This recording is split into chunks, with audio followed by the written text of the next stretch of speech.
Nos dias que se seguiram à morte de Pepe Mujica, eu estive em Montevidéu para acompanhar o velório do ex-presidente, uma cobertura especial aqui para o ICL.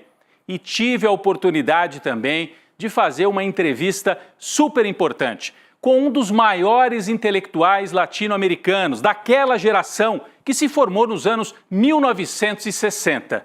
Eu estou falando de Maurício Rosenkoff, amigo de Pepe Mujica, também foi guerrilheiro tupamaro e é o autor de Memórias do Calabouço, um livro fundamental para a gente entender a história política da América Latina e de Mujica. Convido você então para acompanhar essa entrevista especial com Maurício Rosenkoff.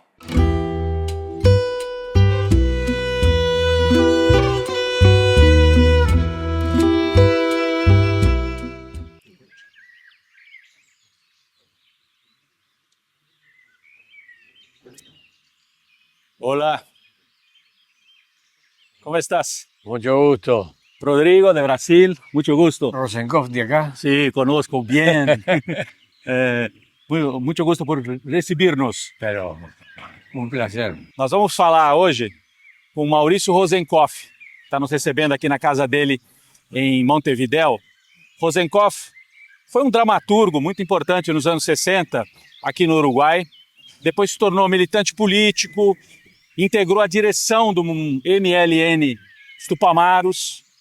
Em 1972 foi preso. Sí, Passou quase 13 anos preso, não é isso? 13 años en un pozo bajo tierra. Num poço debaixo da terra.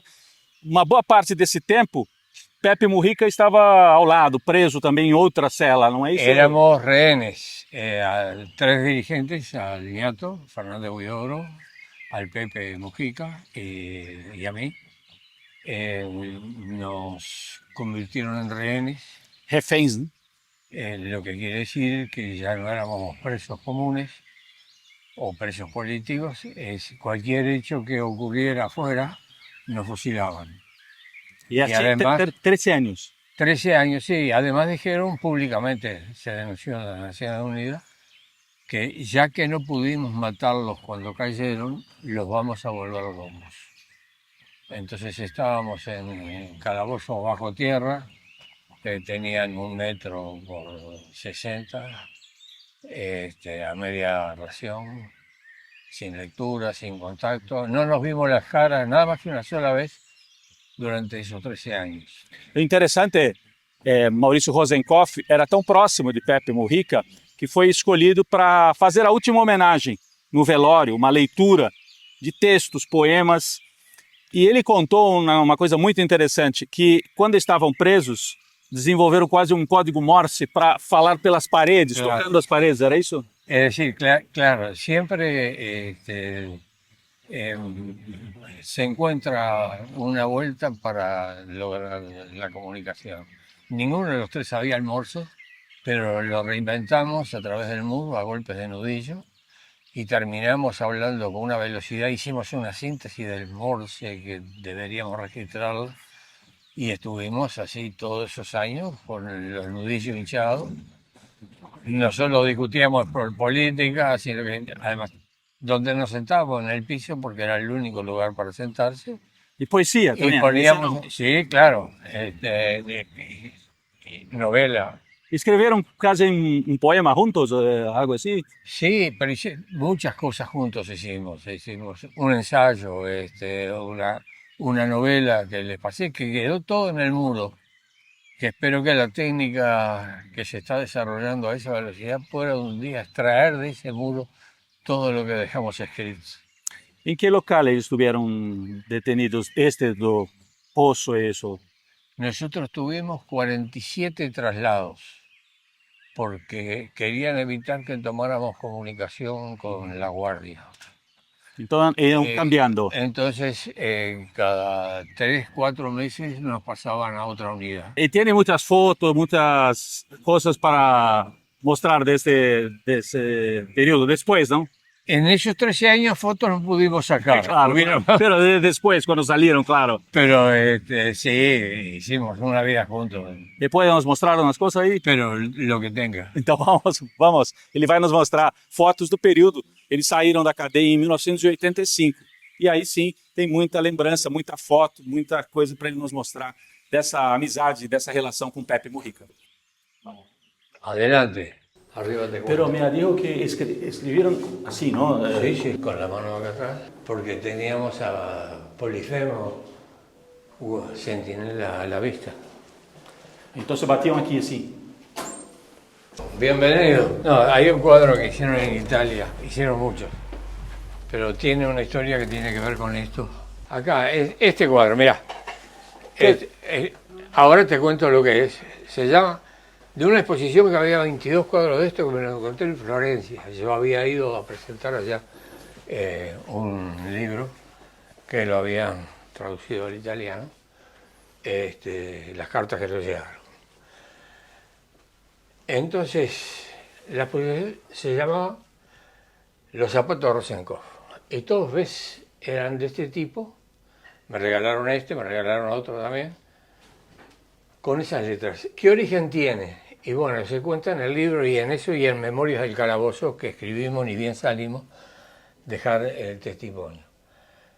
Una de las cosas que más antiguas es que no había niños. No se puede vivir en un mundo sin niños. Yo tenía una hija, Pepe no tuvo y fue una de sus penas. El nieto, la hija de él, nació en un cuartel, la mujer estaba detenida. Yo tenía una niña de 5 años. Y entonces, cuando nos llevaban al excusado, encapuchados, teníamos en un rincón papel de diario para la higiene personal, digamos. Lo hacíamos con gusto porque eran diarios oficialistas, no había otro. Entonces, lo que tratábamos de arrancar era si había un niño que salía de la escuela jugando al fútbol en la calle y todo eso, y lo escondíamos en la mano y veníamos esposados. Para tener las fotos de los niños. Para tener la foto de los niños, que como no podíamos tener nada, la metíamos en el zapato, nos calzábamos, y para nosotros eso era una manera de caminar con los niños. Y lo que me preguntabas abajo del Morse, estábamos en el cuartel de Santa Clara de Olimar, en el interior, lejos, un lugar bravío. Se venía a Navidad. Lo sentíamos porque oíamos a la tropa hablando del otro lado de los preparativos que hacían. Era el primer lugar donde nos habían llevado. Era muy tremendo porque no sabíamos dónde estábamos, no sabíamos qué destino íbamos a tener, no sabíamos absolutamente nada y no podíamos hablar. Sabíamos quiénes éramos por las voces, las puteadas, los pedidos. Y luego percibió que Pepe estaba también. Sí, Pepe y el nieto. Sí, él.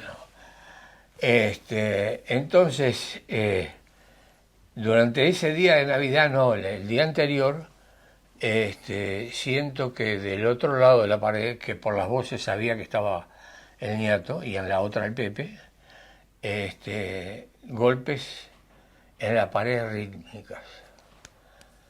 Entonces, tuve que asociar que estaba el nieto, que era demasiado artificioso el golpeteo como para que fuera inocuo.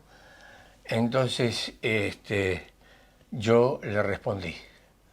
Un golpecito atendí el teléfono. Y así empezó la comunicación. Y él empezó a pasarme golpes rítmicos y yo arranqué un pedazo de reboque de la pared porque daba tantos golpes, silencio, 3 golpes más, silencio, y así me lo fue dando.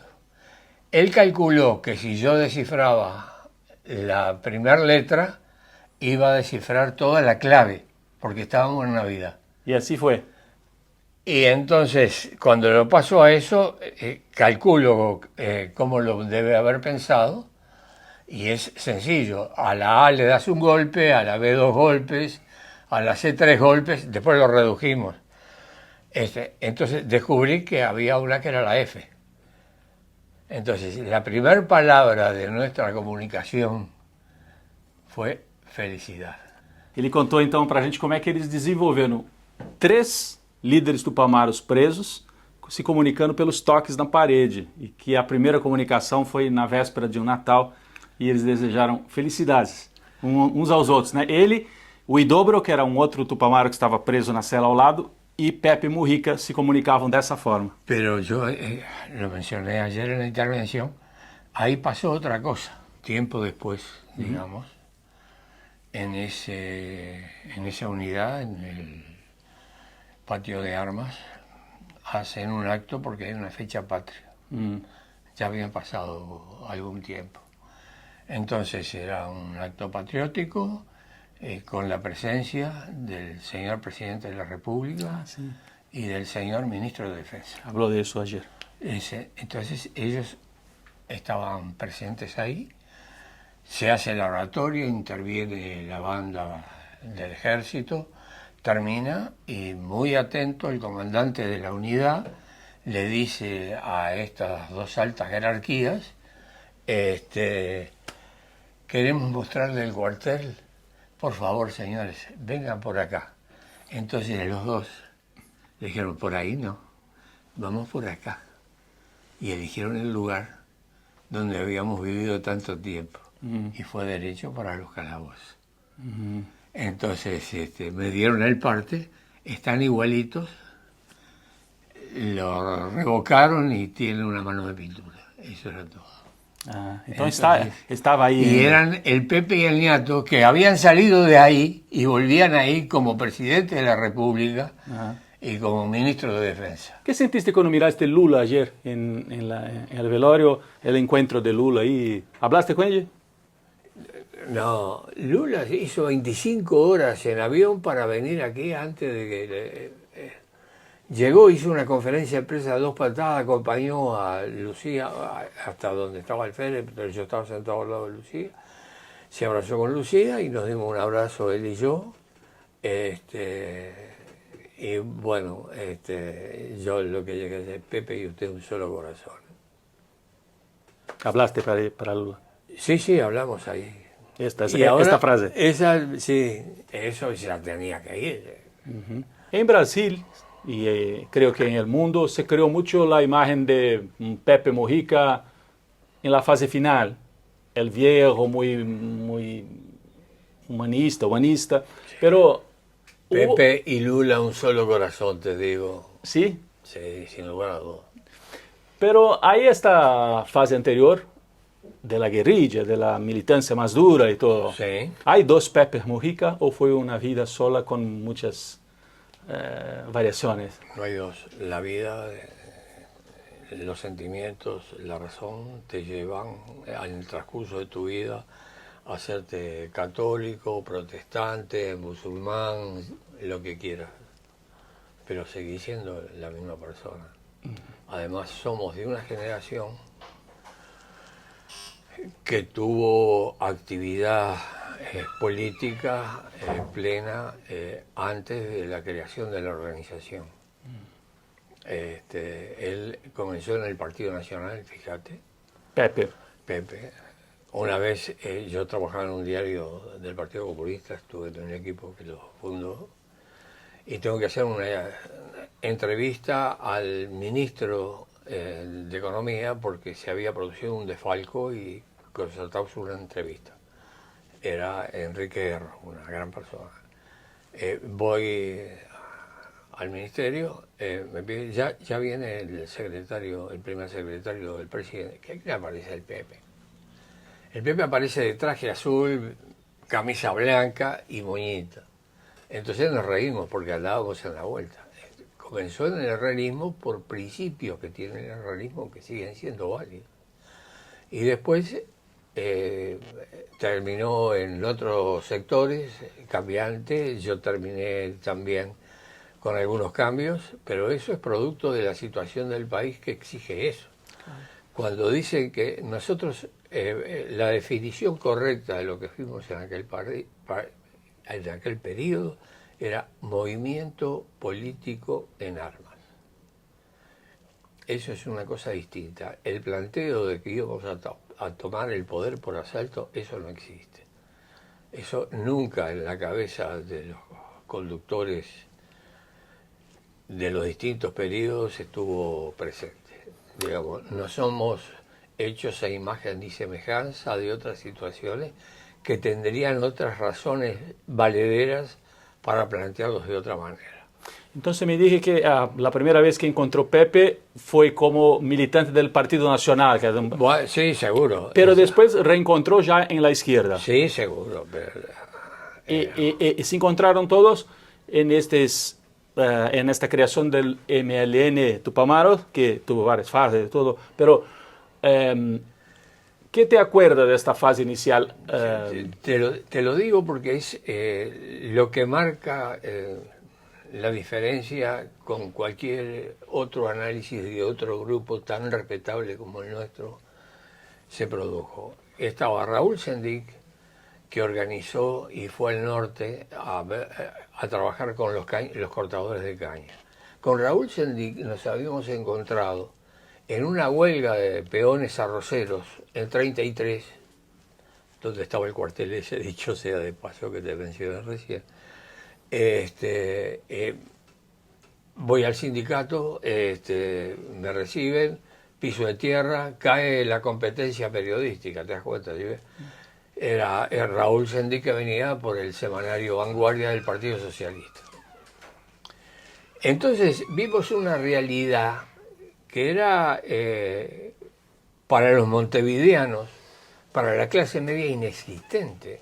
Un otro país. Otro país. No cobraban, los peones trabajaban 12 horas. No cobraban con dinero, sino con tarjetas de cartón para comprar productos en la cantina de la empresa. Y si necesitaban comprar un medicamento o tomar un ómnibus, les adelantaban plata con descuento. No había sistema de salud, no había una alimentación regular, correcta. Era la pobreza infinita. Eso también es Uruguay. Yo ayer citaba, mirá vos, cuando termina los evangelios, está Hechos, son hechos de los primeros cristianos. Y dice que los primeros cristianos tenían las cosas en común y cada cual retiraba según sus necesidades. ¿Cómo puede haber en ese momento miles y miles de trabajadores rurales que no tienen acceso a una alimentación básica, a una vivienda básica, a un sistema de salud básico? Vivíamos con el espejismo de que nos habían diagnosticado la Suiza de América. Eso para 18 de julio y Andes, en el centro de Montevideo. Entonces, a partir de ahí, se produce una acción de los cañeros que organiza Raúl Sendic, y toman la administración de una empresa, le copan el local. Lo que reclamaban es que los salarios se los pagaran en dinero. ¿Te das cuenta? Lo que reclamaban era un sistema básico que les cubriera la salud. Entonces, eso fue un cambio formidable. Tuvieron que huir los trabajadores que ocuparon un local para cobrar decentemente, tuvieron que fugarse a los montes de Itacumbú, porque entonces, aunque no había dictadura, hubo policía y ejército en la calle, y la patronal con ellos, para aniquilarlos, porque iban armados a guerra. Yo estuve ahí. ¿Esto fue en los 50, los 60? Eso fue en el año, de eso te hablo, en el año 56 en La Rosera, con Raúl Sendic.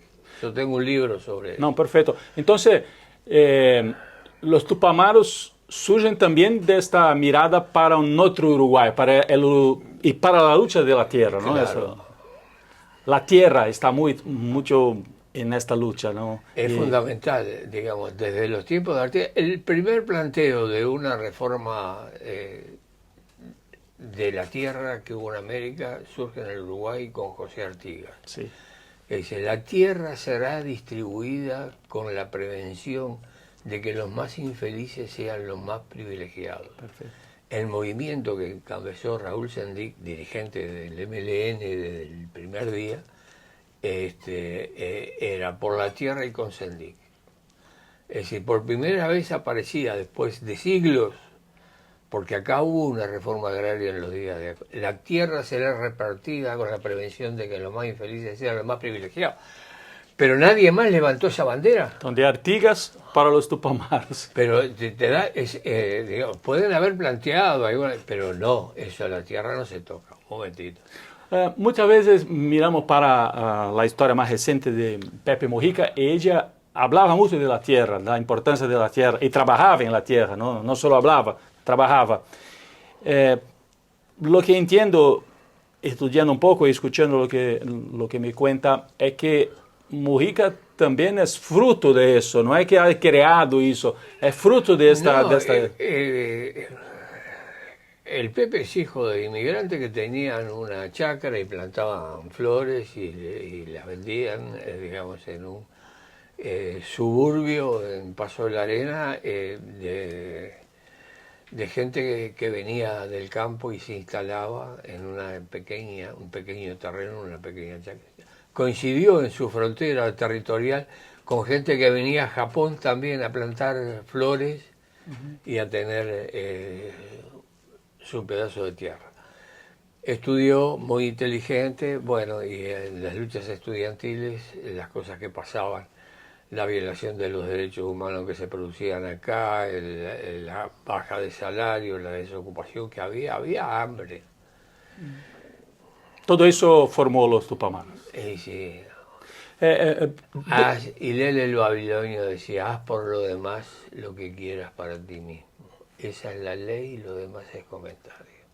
Perfecto. Déjame decir, cuando ingresó en los Tupamaros, el MLN Tupamaros, tuve una función más de política, ¿no? pero Sí, por lo que he leído, pero también andaba armado, ¿usted? Sí, todos. Todos.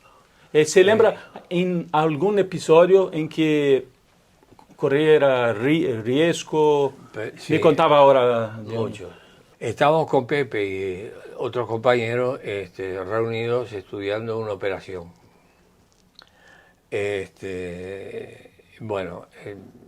Tuvimos que evacuar el local porque a un custodia se le escapó un balazo y nos fuimos. Llegamos a una calle, Garibaldi, y paramos en la esquina. Y el Pepe me dice, mira, tengo mucha hambre, vos vení. Yo conozco un boliche acá, él ya era clandestino.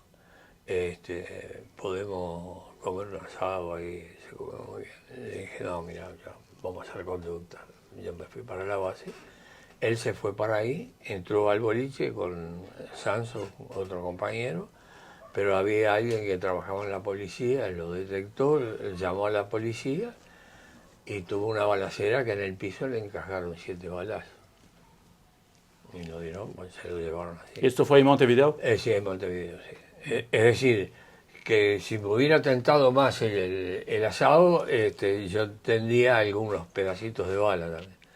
Digo, digo esa situación. En este día, ¿alguna bala acertó Pepe? Sí. Pepe fue ferido en este día, ¿no? 7 balazos. Sí, fue este, sí. 7 balazos. Sí. 7 balazos, fue para el hospital. Era un bar, ¿no? Un bar La Vía. Un bar. ¿En qué calle fue eso? En Montes Caseros y La Rayada. Sí. Y usted estaba muy cerca en una casa, ¿eso? Sí, habíamos salido juntos de esa casa y caminó 2 cuadras para arriba y yo 2 cuadras para el otro lado. Por poco no estaba ahí. Esa le digo como pintoresco. Y la otra cosa que estuvimos juntos en la toma de Pando. La toma de Pando, que fue una ciudad que fue tomada por los Tupamaros. Sí, seguro. Y pudimos zafar y ahí murieron 3 compañeros. Y pudimos zafar. Digamos, para mencionarte los titulares, pero todas las acciones tenían una fundamentación política. Y un criterio de la organización que el ser dirigente te compromete más en la acción porque acá no hay los que piensan y los que luchan, sino que somos todos uno y tenemos los mismos riesgos y la misma responsabilidad. Los que dirigen van para la acción. Eso es muy coherente con en la parte final de la vida de Pepe, que lo que hablaba era lo que hacía. Eso fue así en la guerrilla también, eso. Claro, sí. Además pero hubieron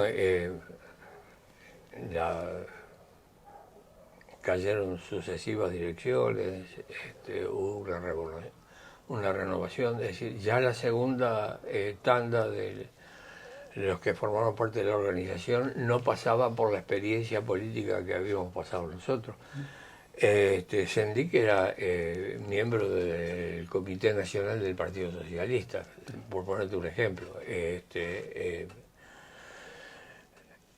El Pepe venía de China por su organización que había estado ahí, es el único uruguayo que estuvo con Mao Zedong. Ah, sí. Entonces, te digo que veníamos. La segunda, su primera experiencia política la hace con el movimiento, que es otras leyes, otra visión, otro pensamiento, no pasan por la necesidad de discutir y de acordar, que es la esencia de la política.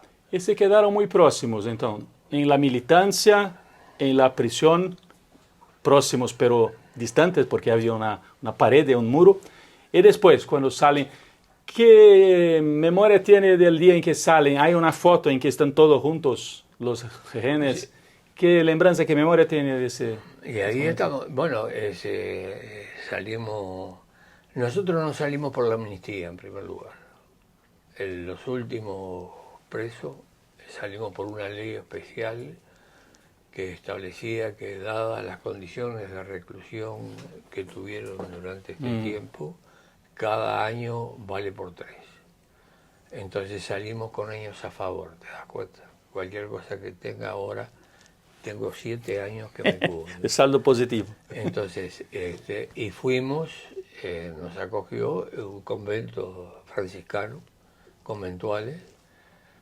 Yo dormía ahí, quedamos a dormir ahí, y ahí hicimos la primera conferencia de prensa donde estaba el Pepillo al lado, en avanzado estado de decrepitud.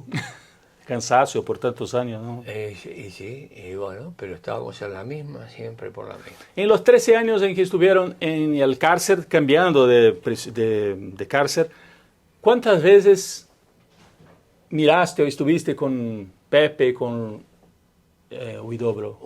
Una vez. Una vez. En una transferencia, algo así. Sí, una vez. Mira, porque pasó lo siguiente. Cuando un comandante en jefe llega a una unidad, el reglamento militar establece que si hay presos tiene que ir a visitar los presos. Que es no te agrega absolutamente nada. Ahora la puerta, ¿cómo está usted? Bien, si decís que mal, que me maltratan, cuando él se va queda solo. Y era el Goyo Álvarez, que después fue el presidente del comandante en jefe. Entonces estábamos en avanzado estado de descomposición. Él bajó, nos miró por la mirilla primero, miró a los 3, entonces no entró. Y dispuso que nos trasladaran al lugar donde él tenía la oficina, el cuartel de Minas. ¿De Minas? De otro departamento, que fue como a los 15 días, para recuperarnos. Nos querían tener mal, pero nadie quería que nos muriéramos en su casa, ¿viste? Entonces, ahí salimos, nos llevaron para allí, nos revisó un médico. Yo recuerdo que cuando me traían de vuelta para el calabozo, estaba el comandante y el médico que me había visto. Calcularon que yo ya me habían llevado para el calabozo, pero hubo un problema y me quedé ahí. Y oí cuando el médico le decía al comandante: para tenerlos así es más humano matarlos, fusilarlos, no matarlos, fusilarlos. Yo me acuerdo que bajo la capucha me levantó las telas del vientre y era una carpa que de circo. Bueno, entonces una de las cosas que nos dieron es un recreo, vimos el sol en la Plaza de Armas. Había una vereda con 3 bancos grandes separados, uno en cada banco. Desde la Plaza de Armas, un hombre cuerpo a tierra apuntándonos con una .30. Las medidas de seguridad. Pero se pudieron mirar. No, no estábamos autorizados, pero nos pudimos mirar así. Entonces, cuando volvimos, nos comentamos, el Pepe se dio vuelta, se levantó los pantalones, puso los brazos remangados para agarrar un poco de sol. Entonces, y al nieto los vimos, y el comentario fue, le digo al nieto, vos tenés la cabeza más chica, le digo, por la pared. Dice, sí, y vos parecés un judío del campo de concentración. Habló eso para usted. Entonces, en 13 años, solo una vez encontraste, miraste los compañeros, incluso Pepe. Cuando salió, ¿cómo fue esta emoción de encontrar a los compañeros y encontrar Pepe Mujica de nuevo? ¿Cómo estaban? Estábamos en el estado que te digo colectivo y bueno, habíamos hecho algunos juramentos a través del muro, discutíamos de política y una de las cosas que habíamos dicho, que si alguna vez salimos íbamos a dar testimonio sin adjetivos de toda esta peripecia que estamos viviendo, si la dejamos atrás algún día. Entonces, ahí había mucho que hacer porque venían compañeros del exterior, según de dónde vinieran la ideología, si de Suecia o de España había diferencias, dentro del penal también, había que reorganizar el movimiento para la conferencia de prensa, pero una de las cosas estaba.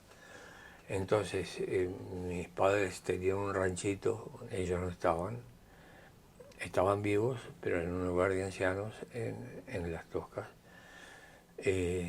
Nos fuimos, en medio de eso, el nieto y yo, el Pepe se quedó atendiendo y viendo lo que empezamos a teclear, y en 15 días, en ese cubil, escribimos Memoria del Calabozo, que está hecho en diálogo, pero da la impresión que lo escribió uno solo, porque teníamos las mismas visiones, teníamos los mismos problemas, lo habíamos conversado un montón de veces. Es un libro que está editado en Brasil. Ahora en la fase final de Pepe, estuviste con ella a poco tiempo, ¿no? Algunos días antes de morir. Sí, regularmente nos veíamos. ¿Tiene fotos ahí, no tiene? Sí. Esta es la última foto. Esta es la última foto. Bueno, esto es en la casa cuando nos estaban haciendo la entrevista. Mas ele estava muito bem ainda de cabeça, assim, conversando. De cabeza andaba bien, pero después cuando quiso recorrer la chácara para que los que filmaban la vieran, me pide, vení Russo, ayúdame. Se subió a ese triciclo y bueno, yo lo acompañé empujando porque caminitos de tierra, pozos. ¿Y qué te...? A mí es una foto que me toca mucho, parece un hogar de ancianos. Esta última. Esa última, y además uno se siente haciendo cola, en lista de espera. Pero te digo, ¿de qué hablaron en esta última charla? ¿Qué te dice? ¿Te pidió algo? Estuvimos 2 horas hablando, así que... ¿Algo que te acuerdas? Sí, seguro. Primero empezamos a hablar de las cosas que hablamos toda la vida. Es el lector, yo también. Empezó hablándome. Ese día dije, ¿sabes lo que estoy repasando? Dice, el discurso de los cabreros de Don Quijote. Entonces buscó ahí el libro, se cayó sobre... Es todo libro la parte de aquel. Y empezó a citarlo. Don Quijote. Don Quijote. ¿Él te pidió algo? ¿Te pidió algo en este día? No. Nada. No a mí. Pero pidió que estuviera en la homenaje final. Eso es lo que me dijeron los compañeros. Que él pidió que yo... Bueno, eso que hice. ¿Y cómo fue la emoción de hacer este homenaje final para Bueno, Pepe? Lucía estaba bien adelante. yo estaba con Lucía, sentado al lado de ella. Bueno, y me daba la impresión que yo, cuando me senté ahí, para hacerlo corto además, después ya se lo llevaban a Pepe, era como si siguiera hablando con el Pepe. Y además contando las cosas de la última entrevista que quedaron pendientes en la conversación, de las cosas que discutíamos, política, de acá, de Poesía también, literatura. América Latina, seguro. Y curiosamente, ese par de programas fue escrito a golpe de nudillo. Lo recibieron ellos, eran mis lectores. Escribieron 2 poemas a golpe de... No, yo escribí un libro. Pero con Pepe juntos. No. Estos se los pasaba, yo los pensaba, no tenía dónde escribirlos y los dejé en la pared. Que si hay algún mecanismo técnico nuevo que pueda rescatar los golpes, los traduzco más o menos con Pinche. Con Pinche no hablábamos, aquel les enseñaba el cultivo, yo les hacía poemas. El Pepe en una visita, la madre, doña Lucy, nos transmitió así, ¿sabes? La vieja lo que me dice, decime una cosa, vos que fuiste tan bandido, no habrás dejado por ahí un rubiecito, un negrito, no me importa, necesito un nieto. Y el Pepe necesita un hijo también. Eso es lo que no alcanzó. Quería un hijo. Pero claro.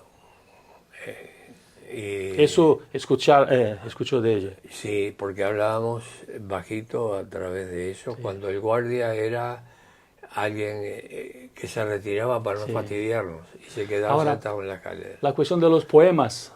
Escribiste batiendo en los muros y después que salió consiguió recuperar, escribir. No, también pude hacerlo ahí en una manera. Un día irrumpen 2 soldados, un cabo y un soldado en mi calabozo. Cuando entran así tenían que poner las manos atrás, firme y la capucha puesta. Y la voz perentoria era: ordena decir el sargento si usted es el escritor. Lo primero que pensé, mirá, ¿hasta dónde llega la crítica? Y le contesto, sí, señor. Y en el mismo tono me dice, ordena decir al sargento que le escriba una carta a su novia. Entonces le digo, sí, señor, pero necesito con qué. Vino el sargento, me trajo una tabla, papel y una lapicera. Escribí un par de cartas de amor en el transcurso de eso, le fue bien, fue seducida, entonces me pude quedar con la parte de adentro de la virome y tenía tabaco, hojillas. Tabaco, hojillas, además un día nos compró bizcocho. Entonces, está en la película que pasaron anoche. Sí. Entonces, esto está escrito, empecé a escribir sobre hojillas de fumar y luego hacía un redondelito, las empaquetaba con un nylon y las ponía en el dobladillo. Sí. Cuando estaban en la cárcel, ¿era posible soñar? ¿Se imaginaba que podrían salir? ¿O imaginaba que no salirían con vida? ¿Qué imaginaba? Por la cabeza pasa absolutamente todo. Lo que sí te quiero decir que nosotros vivíamos exclusivamente en los recuerdos, en la memoria, en la imaginación. Y cuando se consume eso como único producto durante mucho tiempo, tu estabilidad queda desregulada. Quiere decir que cuando salimos, ninguno estaba en el centro de su personalidad, digamos. Estábamos medio aspirados. Pero nos recuperamos cuando vimos cuando me sacaron del penal para llevarnos a la jefatura para hacer unos documentos y vi por la ventana, había llovido, salía el sol, y le pregunté a un compañero que iba conmigo, dime, ¿eso es el arco iris? Sí, viste qué bárbaro, es el arco iris. Porque yo tuve tantas imaginaciones que no estaba seguro. Entonces, te quedabas mirando a los niños, que era otoño, frío, tapado, abrigos que uno no conocía, lana sintética en los gorros y eso. Era un descubrimiento. Y después, como siempre, la militancia, buscar trabajo. El Pepe se hizo con Lucía, se reencontró con ella, hizo un rancho. Este es donde está ahora. ¿Pero imaginaba que, Sí. que su compañero llegaría a ser presidente de la República? ¿Qué pensó cuando miró Pepe el hecho entrando en la presidencia? ¿Era posible imaginar lo mismo que estuviera en el calabozo? Mira, una vez nos juntamos los tres para la película en la Casa de Gobierno. El nieto ya andaba en silla de ruedas, estábamos el Pepe, el nieto y yo. Nos miramos y dijo, ¿te das cuenta? Mirá que tuvimos fantasías, vos. Pero esto ni por ahí se nos hubiera imaginado. Rompe todas las reglas del sentido común. Que estábamos en esas condiciones, yo te lo acabo de contar, cómo pasamos en el cuartel de Santa Clara de Olivar y cómo tuvieron que volver al tiempo. Uno, ministro de Trabajo, yo estaba en la Dirección de Cultura entonces, y el Pepe de presidente. Era cosa de loco. Pero después de la primera impresión lo tomamos como la cosa más natural del mundo. Pero cuando vuelve para los tiempos del calabozo debe ser algo... ¿Cómo es posible? Y todo, y bueno, sí, te encontrás con eso y te toca. Entonces algo se comunicó con el país, porque los tres que estuvieran ahí, el grupo, puede después ser visto como un ejemplo, como algo así, como algo importante que... Bueno, algo de eso después se vuelve a la normalidad y ahora somos un movimiento político, integramos un frente amplio con otras corrientes tan respetables como la nuestra, llegamos al gobierno todos juntos, tenemos que seguir todos juntos, nos preocupa América Latina, el Pepe y Lula era el primer punto que tenían en sus agendas de reencuentro. Inclusive el Pepe un día me llama y me dice, mira, tenemos que hacer esto, pero tiene que haber un himno que lo canten en todas las escuelas. Y me encargó la letra de un himno para América Latina. Un himno. Anda por ahí, el Pepe lo tiene por ahí, te das cuenta, yo no puedo hablar del pasado. ¿Y qué piensa que queda de Pepe para la juventud? Porque había muchos jóvenes en el velorio, ¿no? Nosotros hablamos con muchos. Me parece que encantó a los jóvenes, consiguió hablar con los jóvenes. ¿Qué queda? Bueno, que lo cuenten ellos. Digamos, mi esfuerzo en este momento, en los últimos años, es dejar las memorias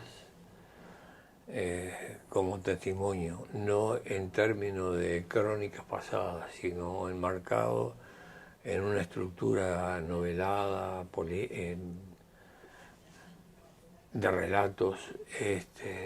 Eso es un aporte que quiero dejar para que la recuerden.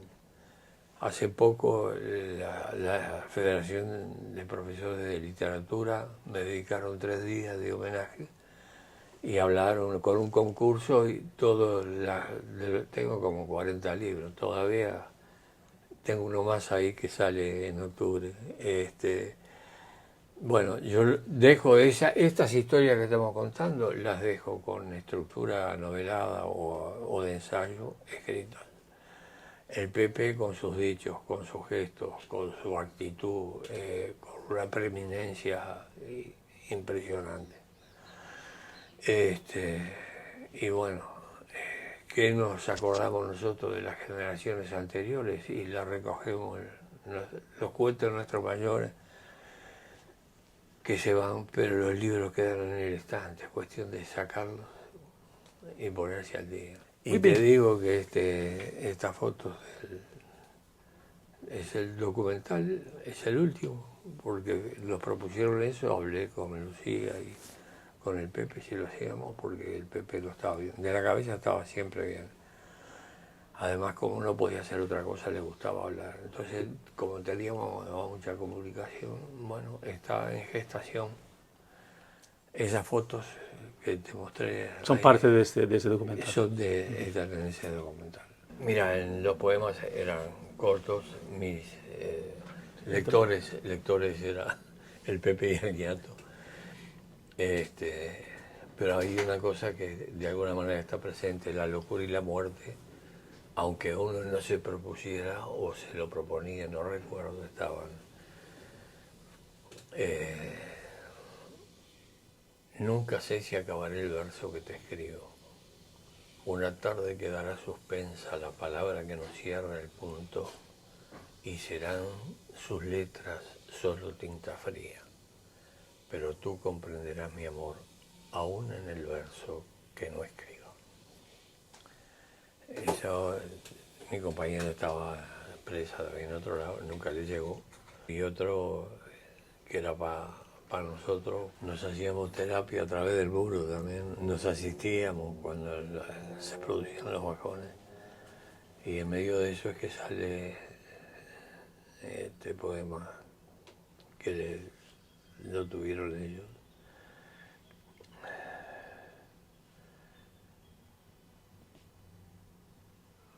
Para un segundo.